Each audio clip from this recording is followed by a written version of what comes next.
حضرت عمر بن عبدالعزیز رحمۃ اللہ علیہ کے والد مصر میں ہوتے تھے، اور جناب عمر بن عبدالعزیز حضرت صالح بن کسان رحمۃ اللہ علیہ ایک محدث تھے، ان کے پاس مدینہ طیبہ میں تعلیم حاصل کرتے تھے۔ تو آپ نے اپنے استاد صاحب کے پیچھے عصر کی نماز پڑھی، تو ایک رکعت آپ کی لیٹ تھی، اٹھ کے آپ نے نماز پوری کی۔ تو حضرت صالح بن کسان محدث تھے، عالم تھے، حدیث پاک کو جاننے والے۔ وہ حضرت عمر بن عبدالعزیز سے کہہ رہے ہیں بچپن ہے اور والد مصر میں۔ انہوں نے پوچھا بیٹا کہاں تھے؟ نماز میں ایک رکعت میں میں نے دیکھا کہ آپ نے دیر سے نماز پڑھی ہے۔ تو عرض کرنے لگے میں حضور کنگھی کر رہا تھا۔ بعض بچے آئینے کے سامنے کھڑے رہتے ہیں، پھر بڑی بڑی دیر ہی کھڑے رہتے ہیں۔ کنگھی کر رہا تھا تو ذرا دیر ہو گئی۔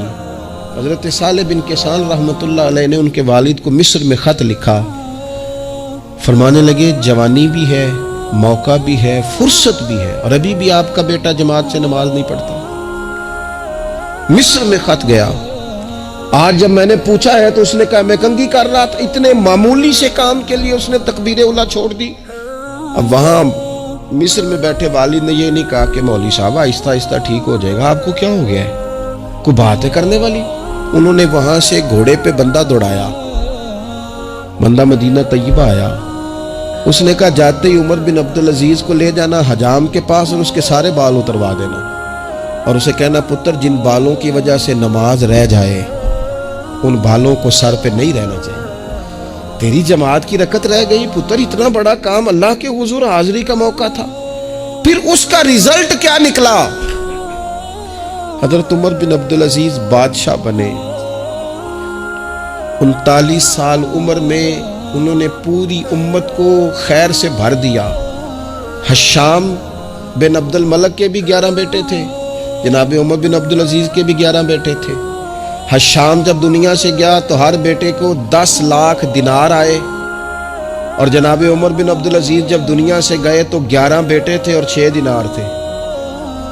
اور جاتی دفعہ کہنے لگے پتر اپنے باپ پہ شکوہ نہ کرنا، تمہارا باپ بزدل تھا، 2 رستے تھے، یا تو میں اپنے لیے جہنم کٹھی کرتا اور تمہارے لیے جائیداد بناتا، لیکن میں بزدل تھا، دوزخ سے ڈر گیا، میں جائیداد نہیں بنا سکا، اپنے باپ کو معاف کر دینا۔ تو بچے کہنے لگے ابا جی ہم جس گلی سے گزرتے ہیں لوگ اٹھ کے کھڑے ہو جاتے ہیں کہ نیک باپ کی اولاد جا رہی ہے، اچھے باپ کے بچے جا رہے ہیں، ہمیں کوئی ضرورت نہیں جائیدادوں کی۔ وہ شخص جو یہ بیان کرتا ہے نا کہ 6 دینار چھوڑ گئے تھے، وہ کچھ کفن دفن پہ لگ گئے، کچھ اور کسی کام لگ گئے، 6 دینار کل بچے بچوں کے پاس، 11 بیٹوں کے پاس۔ لیکن وہ شخص کہتا ہے وہ جو 10 لاکھ دینار حشام بن عبد الملک کے بچوں کو آئے تھے، وہ مسجدوں کے سامنے بھیک مانگا کرتے تھے، کیونکہ جب بچوں کو بنا اس طرح کا دیا گیا کہ کھانے میں پینے میں موج میں اڑا دیا مال، اور یہ جو 6 دینار 11 بیٹوں کو دے کے گیا، رب نے اتنی برکت دی کہ ایک ایک بیٹا ایک ایک وقت میں 100 گھوڑے مال کے بھرے ہوئے رب کے رستے میں خیرات فرمایا کرتے۔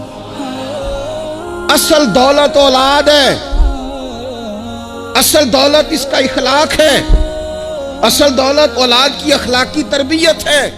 ایسا نہ ہو کہ مال کمانے کے چکر میں اصل دولت سے ہاتھ دھو بیٹھے، ایسا نہ ہو کہ بینک پیسوں سے بھر جائے اور ہماری اولاد ہاتھوں سے نکل جائے، ایسا نہ ہو کہ ہم نے یاروں کو ٹائم دے دے کے تو بڑی دور نکل گئے ہم، لیکن ہمارے بچے کے ذہن میں چند سوالات تھے، ہم انہیں مطمئن نہیں کر سکے، ہم نے نوکروں کے ذمہ ڈال دیا، فلانے کے ذمہ ڈال دیا، چچا کے ذمہ ڈال دیا، وقت نہیں دیا، ٹائم نہیں دیا۔